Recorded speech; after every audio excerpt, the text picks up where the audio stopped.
signed atenga amasanyu mangi nnyo. It's a long time nga njogerako n'omukyalo ono. I think it's been ages since COVID wetwakoma okubanga tugenda ku meet and greet. Till now it's been ages. But here I am with the beautiful, the sexiest, the African queen herself, Kapa. Yamazaawo dansolo kati simanyi kikyaliko. Tekisoboka tasobola kuggwawo. Ewange gye bamulima. Ya. Ate ensigo baziri luddawo. Byonna nze mbirina roots biki buli kitandikawo dansolo kiri side eno. Why? King Michael yamazaawo nze nkyayinawo. Ng'okyayinawo. Ate bano abasigadde netwe batandikire ku eyo list bale no esooka obuuze ku bakulaba. Bannange muli bulungi mweyagala nzuuno ndi wammwe for today and bannange nga sinagenda maaso kambeebaza okunjagala ennyo kati tutandikirawo wennyini. Kayero keebale. Kano kayero mpozi. Kaakano nkakubeerwa kubeera toyongerako komaawo. Kibanzi nasalo na mara bulaka na white. Tetulina gye tugwa. Awo tebatukoma. Yeah. How have you been? I'm good, hi. You okay? COVID took you all away from me. Buli omu COVID kye yamukola buli omu akaaba lulwe. Yenze yansangawa. Yansanga nakapangisa ennyumba yange yakabyoloza saddukayo nenzirayo ko muntu ono nga kiwe kitabuse kyantusukako bro. Yeah, because I remember us in COVID and you and then you disappeared all of a sudden. Yeah. By the way, so twebaze Katonda about the accident. Ndi bulungi kati naye tekyaleka manager wange the same. Actually that accident is the exact reason today why I had to switch my management. Yes. How was the experience? You first time having a road accident? Chantiisa nnyo, it was exactly my first accident ey'emmotoka ng'ogyeko buno bwa piki obuli nnomu. Yeah. I was so scared. Okugulu kwakutuka ne kuyulika ligament. A lot of omutwe ne gufunako ka crack wano ku skull nakubawo nnyo omutwe. Kati ate manager wange glasses zamuyingira mu kifuba kwa ye yali avuga. Tebannazijja muzikyalimu so yatusetsera n'angamba you know I'm getting weak and weaker. We cannot continue. But I have my brothers who are strong with management. Nangamba kati ngenda kubira kama of course nali mmanyi bulungi nanga ngenda kukwasa kama everything is going to be flawless. Kama wa amaanyi ataliko arafa tebasobola kulemererwa. Nze ngende nsooke nwanene ki? No bulamu Yes. So yembeera eyo yensonga kituli wano today and that is exactly what is happening. So rumor that is going around namugobye yangobye no. Yeah. It was a mutual understanding. It is a mutual understanding. It was his idea and he knows about everything that is going on. Chovola bomulabawo ne wano. Yeah, because yambadde mulawo nga ngamba muganda wange ono mu byonna nebigenda mu maaso yandibadde waali wano. Muganda woyo muradde era anytime he has to go for the chambe. Sessaawa zino bano abayimbi abantandika njagala kutandika asobola okuyambako naye bano njagala kunsayininga myaka 5 takyasobola. How long has it been with you and ne muganda ne manager former manager? I think we were almost making 5 years but jiba tejijjudde jibadde ginatera okujjula. Yeah, emyaka 5. Was this on renewable contract no myaka 2-3 oba kibadde kyali already? Of course it was on a renewable contract na ate libadde tenaggwayo libadde kyalina otambula. Yes, but he himself cut it short and took me for a new deal. Yeah, nangamba katika nkukwase kama mwesiga. So it wasn't anywhere close to your mind idea? No, it was not. Have you ever thought about it? Mbadde nga nkiraba nti health wise kitandise omusumbu wakimumenya waliwo ebitandise okuba nga tebikoonayo because he has to make it there then he has to make it to the hospital. Kwegamba ne mugamba ne kati ankoloza tugenda kuzzaako kyo batuddako kinangamba don't worry I'm business. I am going to come up with something. So later he comes, sits me down, he's like, now we are going to do this and this and this and this. And I'm like, okay, sir. You were okay with it? Of course, I'm here to work. Najja kukola business, so we have to continue working. Nanga tugenda kukola weti kama mumanyi kama wamanyi ate kama ya Josobola brand yo. Konze weesirikire anko kusala obusazi. So toxins no we first saw the pictures nasoka nganze ne my industry ntono nembyako mu ngambo alafat chali wange nnyo after him breaking up with okay ngaba yakanye ne chali wange fefe busi then after nembyako mu ngambo Kapa ali mu switching management echi how long has it been transition yeno so that you didn't have to compare to the manager balangira bwembalaba so I feel like the candidate was chosen nga fitting awera bulungi if I was to think he should have been the candidate in my head. But have you ever thought about what you was okay before? Echo manager like manager omulali na industry atali manager go bade naye.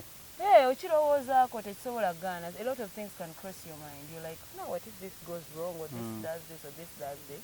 Actually had started thinking about it okuva ku accident nga mmandu atandise okudeterioratinga. Ekintu so kithingingako n'ebino ebintu gye byeyongera mu maaso bigenda sooka bizibuwalemu. So otandika okufuna the and you're like, now if I was to cross Ndagawa, nzirawa. And to be honest, when napima munga, the best candidate should be Kama. Let's talk about the similarities, the byemufaanaganya ennyo byeyogeddeko, the resemblance. Kama biki byalina ne Kapa. Kama ne Kapa bifaanagana. Kati bw'otunulamu otunulira Kama ne Arafat embeera zaabwe n'otunulira n'ezange, the kind of music they like, what they listen to. It definitely will favor my kind of genre. Embeera zaabwe, how they carry along, bayiri bavubuka bayiri baana bayiri. Ate kye kyetaagisa for my kind and style of music or my kind of brand. Okitegeera. And a lot more other similarities, emboozi ze tugatta, the comfortability around them. Waliwo kiringa bw'onooleeta, nku example ki, kiringa bw'onookwata Kapa n'omutuuza ne Rema, emboozi eyinza obutakonekitinga bulungi nnyo kigaanamu. Kisobola okubaako kye mbuildinga naye tekikonekitinga bulungi nga bw'onookwata Kapa n'omutuuza naye. Ne Cindy. Okitegedde kijja connecting among, we are talking dance hall, we are talking dance malls, we are talking, you know. So energy and all that. The energy and everything you're giving off. So with Kama and Arafat, it's the same thing. Yes. Okay. My mind is speed because I know you're getting really tired and there are so many other people that are waiting for you.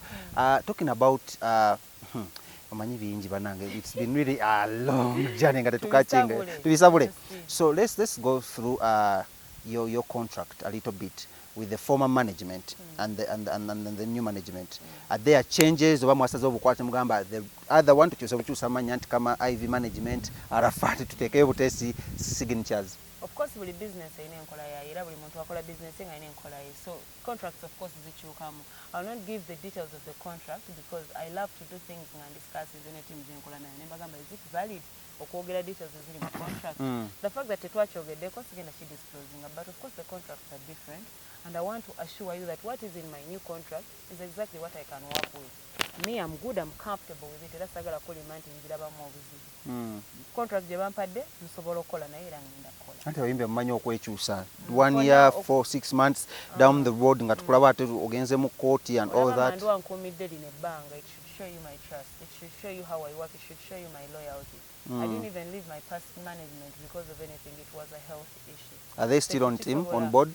Wali Mandu is there, he's going to be there for good. Agenda kubeera just in no touch again. Front line. Exactly, because he has to attend to his life too. So spaces ezitandise okubeera ozitugapinga.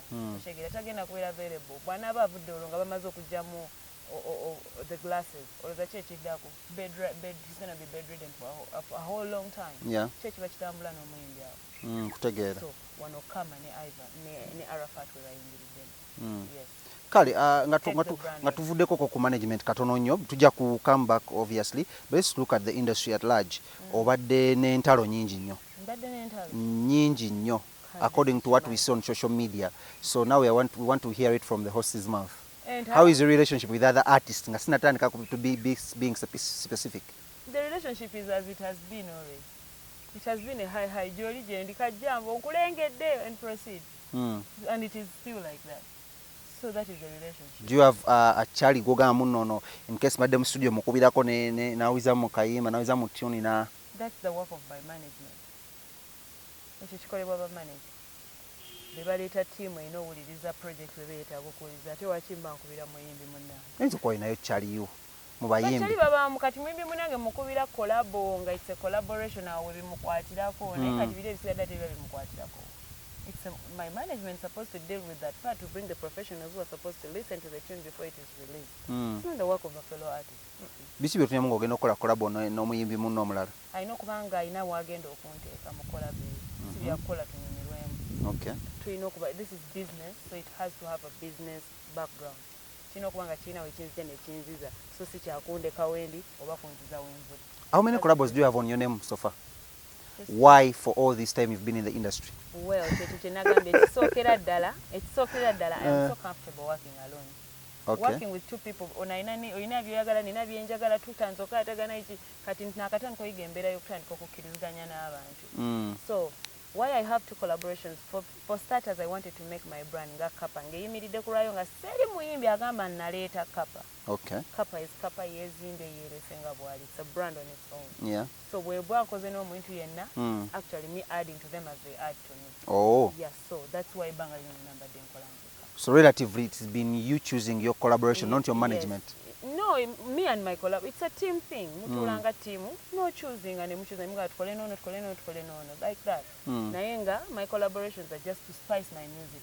Siku nyambako, to spice. Oh. Collabos and kabanga kanzali mumva.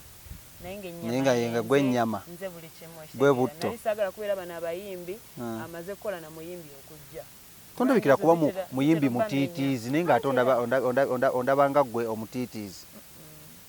We'll go for a short commercial break. We're going to be right back shortly. Kapa, it's an exclusive interview trying to dive into the past, the now, and then the future because she's a rare person. Tomaraga mugwagwako, however much we are ever in each other's DM. As friends, now we've come to tell you the so you're still telling me about collaborations. Tugereko ku bakyala. Enkolagana yo n'abakyala mu industry eno. Bwe mbasanga mbabuuzaako buli omu nadde ewuwe. Then musically? Musically, there's not been a bigger connection yet. Yeah, but when anything comes up and they need me there, I'll definitely be there if I'm invited. Yeah, how about, why is it they have to invite you? Of course, when that's how the way it works lately. Pick up the phone, get their number, call them, tell them I need you here. It doesn't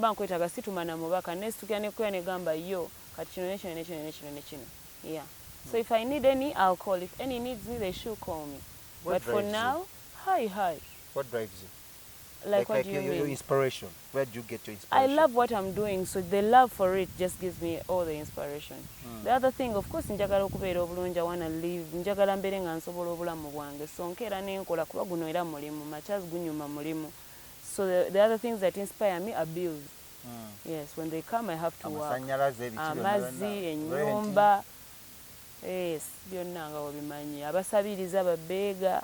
Nawe gye bali. Badde manye bibatu biri side zeri zokka. Ffe tukalina ffe oluusi naffe tugira naye era tuboyambako byonna, so the bills also push you to work. Yeah. Kale twogereko ku recent ebibaddewo mu industry. Wava ino okola oluyimba olw'okumazaawo dansolo. Is it the right title? It's called Dansolo. Dansolo. Nojja n'okola list. Ejjukira yasooka okukola list eyo y'abayimbi yakola list nga agaba ennamba ne bufuuka obuzibu mu industry. Simanyi lwaki industry yaffe teyagala abantu bali. Teri mazima, teri ayagala mazima. Nange olaba gannuma. Teri ayagala mazima. Yogera amazima bwe oyagala kukyawa. Tandikira ku namba ozolinga mu namba mmeka awo. Seetaaga kuba na namba, Dansolo nze mulina. Naye ate nja kaka nkujjukize nti zino, this is a music genre. Tuddemu katone emabega. Rewind. Music genre okimanyi. Byebika bya music. Tulina zouk, tulina dancehall, tulina afrobeat, tulina pop, rap, oshegera. So, mu dancehall teba mulina, nze mulina. Mu bakyala? N'abaana. Nze amulina, nze nina the roots, emirandira, ennimiro eri wange eya dancehall. So, abamugezaako, abamupimamu, abalinawoko, abamukuba akaama, abamwesibamu nga bafaaki, abamulengera kugamba bonna mu dancehall. But bwe nkugamba nti tomulina dancehall, sitegeeza nti byonna tolina. Oyinza okuba olinawo zouk, oyinza okuba olinawo afrobeat, oshegera olinawo kadongo kamu, naye dancehall tewali. Analysis, what is happening? The inspirations zange ziva nnyo mubiriwo. Napima mulenga ne mwana mukola wano award simanyi listi ne muteekako simanyi gundi dancehall. That's not dancehall. You should understand what is dancehall and a person when they are doing zouk on a dancehall track. Byawukana. It's like someone doing rap on a dancehall track. On a dancehall track. Does that make the song dancehall? No. Exactly what most of Ugandans are doing. Some might think you are looking for relevance, literally. Did it work? The song? Yes, the part of looking for the relevance you work. I don't know, you tell me. But for you, you've heard the song and you're talking about it, meaning it worked. Then it worked, let's proceed. This is a business. It's a business. So if it's a business, the intention of the song is to make money out of the song. And did it make money? It is making. It is actually yes, making. It's just that people think it's just making chaos and but I'm making money. This is a project, it's a song. And people love Did you receive enough chaos from this song? Enough? I think it's the media that is causing the chaos, but there's literally no chaos. Sina yankubide nanga nkuwalana. Really, but it is way bad. Okitegedde ekintu ekyo. Oh my God, yakyogedde abaana balina empisi. Damn, terya nnyega. Muyombeeko akirina mmwe. Bayogerereyo. Mbeeko kye mwogera. But yeah, this is not intended to insult or what. It's the truth. How is the reception from the audience? Ko attacking abayimbi b'abantu. I would literally say that kati bafani bano ogenda ku Kivulu okuba oluyimba luno. How are they? Bafani babo bonnyini b'ennyimba be babeera baddamu teyagula dansolo akyali muto dansolo be baba ogane nga ate namwe mumuvuddemu kyeza nabo amazima baba bagamanyi baba bakwagala you know omuntu bayize bwakwagala kutwala n'ensobi zo baba agalirayo nga bali amazima bayimbi bawe bagamanyi Kapa ogenda kuntalera babeera bakola ki mama bagamanyi abakimanyi nti nno muyimbi waffe Kapa talina kabina naye tumwagala tutyo yes ne bakukkiririzayo nga bw'oli bagamba tugenda naye nga bw'oli so abange bantwala nagamba naye wano wabadde ebiki kubanga naye abakimanyi bagambye mazima ate ku bino face to face nti obasanze ku Kivulu muva ku show sina bembasanga abasinga they love abasinga bavimbi depends on whatever mood you know artists are human ososanga olinga leero ali mu kibeera luli alina mood so it depends whatever happens for the day. Okay. So nkyakuzayo kemabega still oluyimba olugenzo okujjanga a lot of lists zivavayo. How do you feel about other people not putting you on their list yet you've been having songs that have been nga zikola bulungi nnyo? It's their opinion. Wakimbakako omuntu okunteeka mu list ye nga tayagala nange mu dansolo bangi abataliimu. Should they choke me because I didn't put them there? So you make your list, I'm not there. It's cool, it's your list, I have mine. I will make mine and write my name 40 times. I mean, watching you make your list, I'm not part, I'll make mine. I have papers too and a pen. I can access a machine and type the name like the way you do it. These things are easy to do. Write your name 40 times, post, make your list. See? Do you still believe in awards?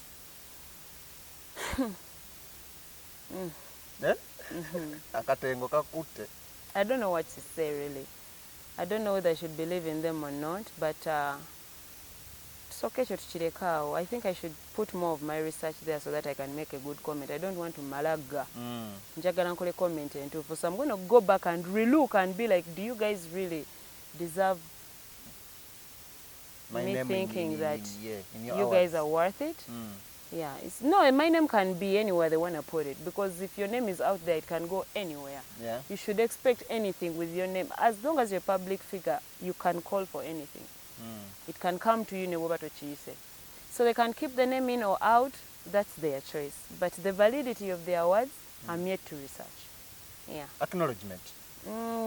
For them, yes, to make me part of it. Yeah. They do not even just need it. They can do whatever they want. My name is out there. I'm singing. They're dealing music. They have a right to. Okay. So you've come on the scene, Mukasera, and women are taking over. Taking over. What is your take on women taking over the industry? It's cute. It's lovely. It's making a point. You know, we're trying to communicate for all the other women out there that sometimes you can make it out on your own. I mean, so that you don't have to stay home. Our purpose is not only to raise kids. You know, we can also make a change, Monsi. Why do you feel, it looks like you right now you're saying stuff that is women empowerment, empowering, sorry, but as what are characters on for example your case with Mukisa. I said to Ogenakusagira ku Freedom City because she was not ready for the show, and it happened. Once bwemba njogedde kino kyanga kituuse okitegeeza nalingezako mugamba nti ensobi z'okola twazikola tuzirabyeko toli ready n'ogaana nze mba nkukutinze ntya ddawo. Is that like rush to have no pushing a dream here ng'omukyala abamu pushing kyakola kitya kyakola bakola obulango ne babomuwa 2 days to the show. What was the impact? Mwogere ku mazima mulekerawo okwebuzaabuza mu putting her down. Kale mwamulanga what happened? Mwena amazima mwali mugamanyi mufo ky'okwata omwana mumugambe ekituufu kibulamu ne muda mukwebuzabuza oh girl go shine nga mukimanyi bulungi agenda mu nzikiza. Tewaliwo matala gamala twetaagamu ku mazi matala gamala ode ko gamema basawo balubwemu basawo balubwemu Kapa amatala nalaba gali mangi I know this discussion takes you way. So I am thinking out loud. Amatala gali manji, why would you make a comment about South Balubwemu? No, anti ongambe tewali matala. Nekubuuza waliwo Balubwemu. What tugambe enzikiza tetutegeeza nti no, it's actually dark. Yeah. We are saying going into the void. Like you walk into the trap like. Yes, exactly. That's what I'm saying. You walk yourself into a trap. Wouldn't you say this secretly to him, personal, like I couldn't get her personally. That's why I passed on the media. She claims and the you're fact a fan, that, you're and a friend. If she claims and I have not told you, why are you forcing it? Me, I'm telling you, I couldn't get access of her number. 2, the show was already out in the media, passing in the media because it was already out there. Chiringa munagamba wagambe namukwaya ye Yerusa naye nga musiba mbiteeka ku media. Okay. So it's out there already. What are you guys still hiding? So now I kujja out like that. Mbanzizemu kyonyini kye mwogedde ate ekisingo sesa kibaako proof ate still nemusigalanga munkunya naye nga nammwe amazima mugalaba. Whose mistake was it? Nga gwe omuyimbi abaddewo and ate omuyimbi ateekirira. Whose mistake do you think it is? First, I think the artist was not musically let's take ready. it first personal because you went personal. The artist, I don't know who did the mistake because you do not know who is the mastermind here. But me, in my perception, I feel like the artist was not ready. Mukisa, right? Yes. Then yategeka. Omaitisho y'omwana yatuuka okutuuka nga siwulidde ku drive yadde name. Keti promotion. What happened? Yadde drive negisagiwulirako. Yadde paka ku lunaku. I literally thought of osanga on the day they're going to put a drive eyitemu etujjukize tewaali name. Show ya Martha yatuuka okuba nga ebuzayo nga wiiki emu. Nga walayi bangi abatakimanyi nti waliyo ne show ku Freedom City. Oshegeera. So whoever did the mistake, Martha teyalemeddwa kola show because yadde tasobola. Zali nsobi ze nalingezaako mugamba prior. Era nazimentioning even prior nembagamba because of this and this and this is going to happen. Ndi mundongo setaga ndi mundongo ate nali nkoze ku show so I know this. Because you are flopping and I flopping sije chiyita flopping. This is what happened to my show. But I will still tell you I did mistakes that also brought some damages. But this is what happened to my show. Nategeka show mu lockdown. When the people came in nalinya ku stage sawa 3. Ku saawa emu buli yali ayingidde yatandika ofuluma ne wasigalawo only abevuga. Nagenda otuuka okuyimba nga musigaddemu abantu batono only abalina emmotoka abasigadde bali bagenze because of the curfew. Olwensonga nali mbasuubiza nti by saa 2 nja kuba maze oyimba naye nga omanyi first time tagala eno ate organizer yali asumbuwe yantegeka bannaye eno dda nnyinza okukuba tteke. You messed everything up for me. So nagenda natuuka ku stage saawa 3 kyokka tuli mu lockdown. Nanyigamu. Natuka kusai saa 3 namugwa omusajja walking home, they are not driving there. Tosa mugamba ve ku show saa 3 atuuke ddi bamukubire mu kkubo biki. So all those challenges. And because of the few challenges I faced making this show, I was trying to tell Martha olimba nalooza nze nimba. Kwanza alimba. Kati kubenda kugwe ne Martha ani yali asaaga. Kati gopima mwani yasaaga. Mbuuza gwe kubanga okusinga obimanya. Okay, if you were to advise Martha, what you advise nga ngumubulya ku bifo byosubya byantegeseemu. If you think maybe she could do a show. Oba alowooza tasobola kukolerako ddala show. I think yandirinzeemu. I think Martha namusooka n'okuyimba. Yandirinzeemu. She wasn't ready for a show. Yandiswamyemu. Ate olaba singa bamulanga bulungi yandibadde kyekifo kikuba kale halfway or the 3/4 of it. Singa balanga bulungi yandibadde 3/4 ekola. Naye obuzibu neye ng'omuntu yali tali ready. Oshige ebintu ebino sometimes tebiba mbukuba nze nsobola okuyimba nze ki. Ogenda yimba ki. Is this from a good heart as a woman, as an artist? It is from a good heart and ekisingo sesa yakimanyi. Okay. Yakimanyi that this is from a good side of me. Lwaki tewayimba? Lwaki twajja n'oyimba ku Kivulu kye weren't you booked? Najja buzikuwagira. Nakeerawo just ku inspiring my fans on my side nti bane mujje at least fe tujjuzeewo ekigaana era ne bajja era ne tujjuza we mwalaba bafani annango tokyali wange oh my god ne bajja ne tujjuzaawo ekikulu kyali kyakuyimba ne tuyimba yes ne tuleeta Musuuza n'atuyimbira ne tudda ewaka mwana Edirisa oshegedde nabagambirawo show ya Musuuza ne muwaka Omanyi waliwo jajjange yakola ngambe byembi bisekerwa. I know kati obwedda nseka nga bangamba nseka naye nga ngezako nange kukola ekyo kyennyini nti ebyembi bisekerwa, you end up laughing but it's not good. It's not a good thing. It's hurtful. Bagambe ekifaananyi ekyo wapositi nga kikadde tekyaliko olunaku. Bwe nzijjako wiigi eno ojja kukola nti enviiri ze nnina ze ziriko ku mutwe ne kati nze mbalagangako fofiri. Nkumanyi ne tojijja. Ze enviiri ze nalina, I was there. Wagula tiketi oba oyagala kuyingiranga mu yindi? Nagula tiketi. How many? Mu ate tuli bameka ndi omu. Tolina ttiimu? Nali mpagira within person ne ttiimu nayo yefeeko kolwo olwo temunnemerako nnyo. Kuyange mwinge bwerere neyo oli mbafiireko. Nja basasulira mu maaso awo. Leto wayingira? I was there. You were outside? Naliwo. Leto wayingira mu? Nayingira. N'okuba manya nga mwendi naliwo mwenna abaliyo nabali mwaliwo sanga era nze gwe nali manyira gwe nali ninze era najja nninda kimusango tuddeeka olwayimba sango era olwala bamusuuzako nze show. You know, so your best song from Mother Mukisa is Sango. Tuula wansi Sango. Yes, so kasaze bale tolimba lwange tuyimba oluyimba nempitamu nali sigenda kwetimba musipo se nga saakulaba. I did not come for you. Of course nga mwandade mu malaka emirembe gya show. Musuuza yandigezo yimba manya masa nga zimundi bubi. But your status wandi badoti stogula table to wandi badenga okola sagala ate kutijja nnyo kusuka wenina koma.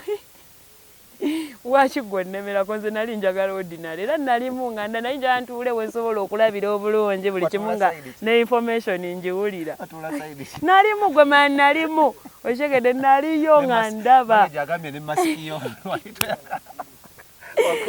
nali wansi wansi mwali mwanga bameka abajjo kwa onjagazaji wache ati sali yo producer ge yaliyo producer twalinga bameka waliwe nali ntudde no side watambula wayamboka ko wagulu wabula mwe bagenda kuloza nze buzibu wano. So to fellow women out there abagala okuba shows nga ne Martha mu mutadde biki balina soko tunulira really be ready. Not vocally with the music, what you're going to give. Oyinza okuba nga oli very good business manager naye nga tolina kyogenda kutunda. Oyogedde edduuka kkalu naye ozookedde ozze kutunda. Ng'oli mutunzi mulungi era nga wakubidde product akalango oba wa tab naye nga product yo nga yo tekola ki? Teriwo. I think that is the mistake. So she's good. Mother is good. Trust me. Oyo mwana ayimba ayina attitude. She's real music bw'omutunuulira. Just yali ready. Okay. As simple as that. Okay. So you're going to stay like this point blank person on what mutitizi mu industry? Tell ready. I'm going to say the truth. Era kasita nakizula nti mazima gagenda kunzisa njabalekera industry ya mwengende. Bamba mwagala nneme kwogera mazima. Iyi omwana abadde kyono bahaji abajjudde Uganda wane Kampala.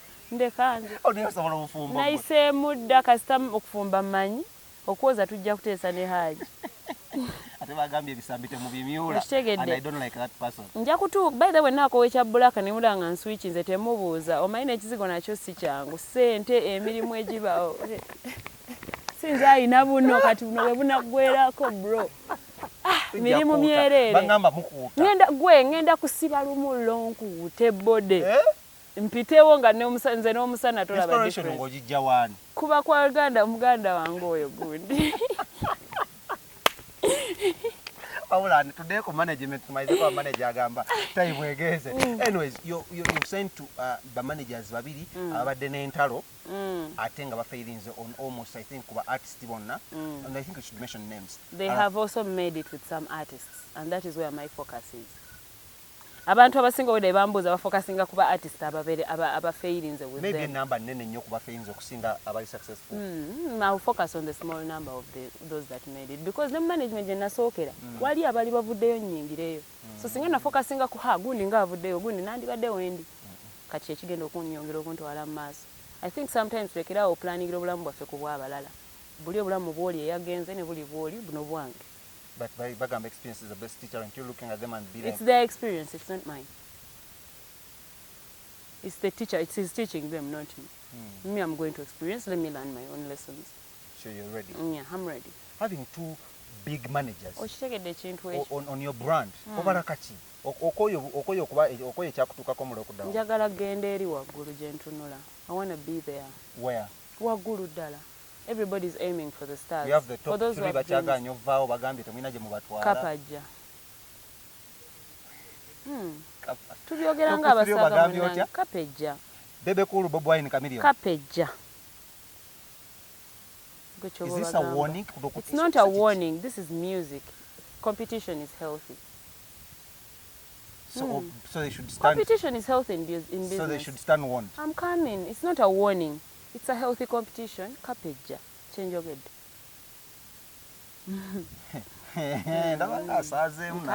Bwe buzibu bwe tulina mu Uganda mwina mentality gye mwesibyemu mwina we mutusibyawo ya mutusibye tulina kulimba tulina kusinza abantu ne batavaawo ne babeerawo emyaka mulemedde mu zi positions in before Kapejja kyeso bagamba. I didn't see you so much into Uganda Musicians Association. And neither have I seen you close to Uganda Federation. Kubanze byonna sibitegeera, sinnabitegeera. Uganda Federation of Musicians. Sinnabitegeera byonna. When I get when ntandika nze ebintu nze ekintu wetandika okitegeera ate ne mpibamu nga kingattako nkyesibako. Naye ekintu bwe mba sikitegeera nze sikola bintu for fun bandabe simanyi nnaku bya Kateete nzize batukubye ebifa. No. I want to get. I want to understand kinfunirawa. Bwe mba nfunamu ntya. Nfunamu gumu then ogusigadde n'enjokya oba kisigala kindeetera. I want reasons. I want ebintu ebikola sense. Explanations. So ebintu ebibiina bino sibivumirira. Just nze sibiina ka idea so sigenda bi commentingako. Olinga gamba ababiri mu tebakoze enough to inform you. Nze am not. Truth is sinaba kukitegeera nze nganze. Sinaba kukitegeera. Federation. Yes, sinaba kutegeerera ddala omulamu. I heard about the copyright and I love the idea, but I do not know exactly kiki ekituufu ekiri mu kukolebwa oba ekigenda mu ground. I've not yet been sensitized your part from the Uma and from the other side of it. I've not yet gotten the information. Tumugoba kiki ani gwe tugoba? Like what are we attacking? I don't want to say I've been left out. Because they were not sent to come for me in any way. But you are an artist. And I do not sagala kwata responsibilities zange nzibatuuzeeko kyensobola okugamba. But if they feel I'm worth to be involved, I'll appreciate. If you were to choose your president, Munganga Ng'omuyimbi, we had seen and she was really your friend, or I don't know if she still is. She's my high friend. Hi. Bakyali banga basinga bamujeebali gy'oli gyendi. Oh. It is bakyali basinga tubali in music industry. But si bayimbi atya. Okay. That is really a surprise. Kale, nayenga as an artist, I know, yeah, it beats my mind. Nze nsakana buli omu. Naye ye buli omu akyayibwa. Then we never frenemies. Gye bali abo be banja abo tuseka tukoze tuti.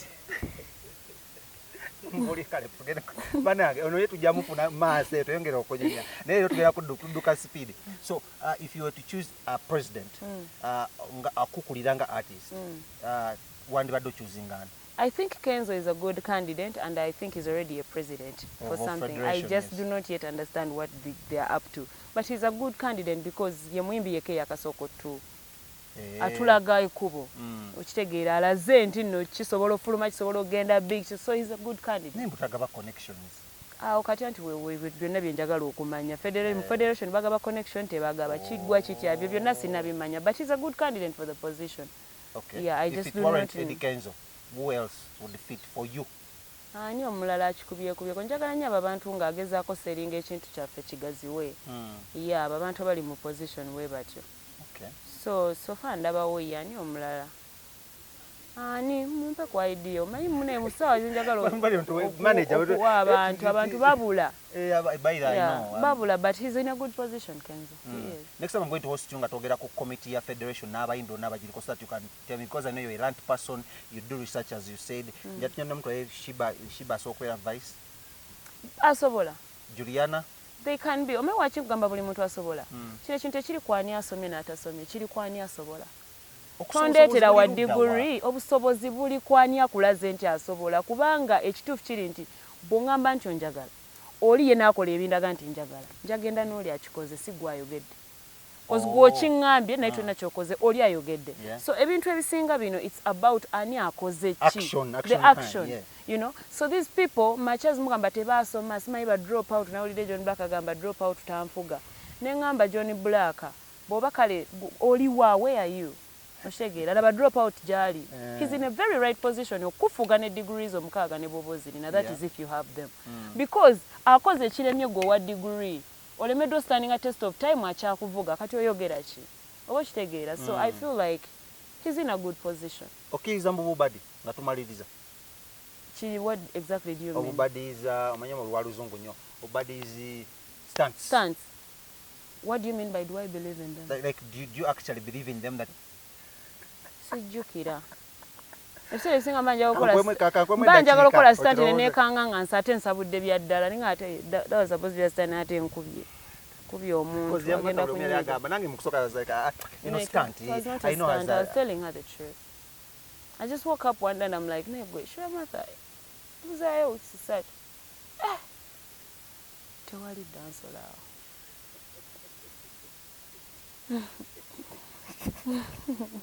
omuyimbi wayigira management empya expectations abasuubira ki bingi of course kibanga kugenda for vacation or kibanga kugenda anywhere you're expecting too much you're just waiting to see so my expectations are too big and I just hope they all come true. Just give me like I'm your friend endonge y'amaanyi okusinga kwebaddewo like njagala kati brand tugijje weeri tujongereko I just nga bwe nagambye kapejja so njagala ejje. So my expectations are for the Kapa kujja. No Kapa ebeera happy. I'm always happy. Yes. Just njagala kwongerako ku kiriwo. Bwembe baafu nina 3 njagala kwongerako ya 4 ya 5 ya 6 tuwanike. That's what it is. I want to add to what I already have. You're an inspiration to so many young kids out there in schools, out of school, mu butale and all that. Abana abato. Are you picking on any talent you've seen in the industry or out of the industry that you want to groom up as Kapa ngejja naye beeko ne omwana omuto gwerese oba gwegendo later? There are a lot of artists abato. One day, maybe one time, they will come out and tell you ben grooming abenjogera nabo. I don't need to over display or display them. Bwenzija ne ku grooming asikugamba nti banganzi. Nkugamba nti oyagala ki njagala kino. Dansolo ojja kubeera bwoti. Kino kyesibako tekijja kukolera okusinziira nga bwe nkulaba. Kola oti yita wano. I do that a lot. And one day, one time, a lot of artists abato bajja kuba bakikugambe. Nga babazze bakikoza gambe Kapa called me, they told this and this to me. They said this and this to me. Tewetaga kubeera wa dansolo okujja okuseekinga my advisor help. I can help ne oba wa band so okugamba nti kati gwe wa band kola oti yita wano. I know I have that knowledge right from experience. Awo wenyino ngenda okwogera ku management y'okkiriza obikola ebyo byaba ati okuyamba kwa artist and grooming them. Kino tekirina ku management kunzikiriza na kugaana. When a person is a good person ne bona omutangiro kola ekirungi ajja kikola. When a person is a bad person ne bona omutangiro kola ekibi ajja kikola. Allegations nyingi about omukka n'ebyokunywa. I'll use that because of some audience that wouldn't want really to get it because abantu abatwala ku social media and all that baba bangi. Allegations nyingi ne team joininze nakyo bakyogerako. How true is this, Kapa? I don't know. I'm yet to find out too. Nango tudde ku interview atandika okugamba team eri toxic team ekola eti and I'm like okay let me go find out. Hey. Tutya danger. This is the olaba mwenna buli ali ku nsi kuno tatya danger. The fact that kuoli otuuse kuoli you exist because biology says we choose to come to earth. You choose to come or choosing okuzaalibwa. So the fact that you made that choice whether you remember it or not meaning tutya danger kuba nensi bwoyingira you're ready tomanyi the only guarantee mu nsi gye tulina yakufa. Oli sure nti ogenda kufa naye toli sure kyono olya nanca. True. Oshegera so waki ongamba nti ogezaako. Lastly, playlist yo. Si kyaza muyimbi oba any influential person esimubuuza playlist enyimba zawuliriza in that given period of time. Yes. Ezange munazisobola wakimuzirese. So that abafans was bagane mumpiza kemba kanombani ne Kapa. Kansosolemu obunaabangwira where back home or generally. Tutandikire wano. Right now buyimba kibwembaako ne wakintu bino mbinonya musajja mbwagala neewuliriza okamala neefiirako nze nsoose waawo andabe yaani gwe mpuliriza muzange oba muzabale muzizo ngamba kalo wewe ogambe weewuliriza nnyo muzange mbeera mpuliriza zitannafuluma okusinga because nga inagambye no business obeera opima mu kyekiddako so I'm mostly listening to what I'm writing and what I am yet to release. Okay. So then, I can't mention that. Then tugende nyagala this place enyimba 5 kala at least always abayimbi abalala bowuliriza right now nti obeera mu motoka yo ba mu radio yo ba ku ki. I listen to Nwaji. Okay. I listen to Shiba. I listen to Spice. Number 3. I listen to Kenzo. Kenzo. Enyimba zinzo okuwa obuzibu nowagirimba kiro tuyinza olwayo Nwaji Kandabe enyimba za Nwaji no zempuliriza ziwerako. I like Jangu. Okay, I like Malaika. Tugenda ku Shiba. Shiba ina her latest Chikabuka is nice. I like it. Chikabuka. Kenzo was born nange ndi wa Africa.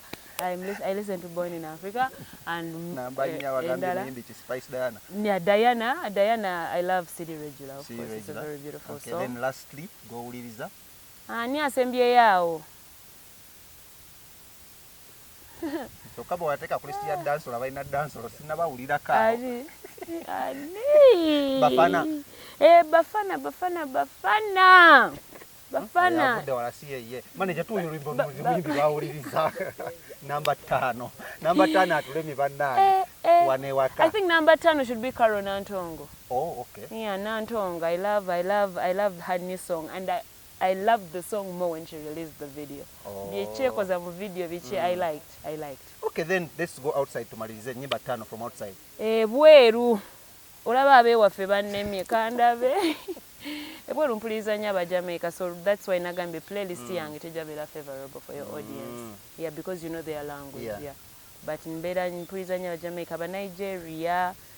Munange siri nnyo fani waabwe kyekisingo sesa, but it's like 1-2 songs from them. To your fans, as you give your last remarks, enyimba collabos that are coming through, because there's those singles ina nyingi.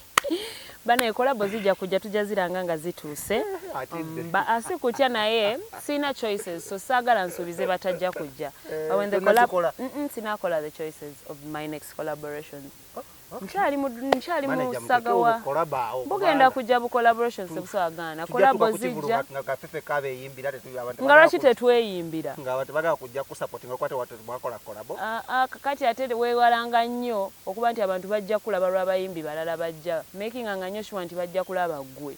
Ng'oyimiridde you start. Okitegedde ekintu ekyo mwana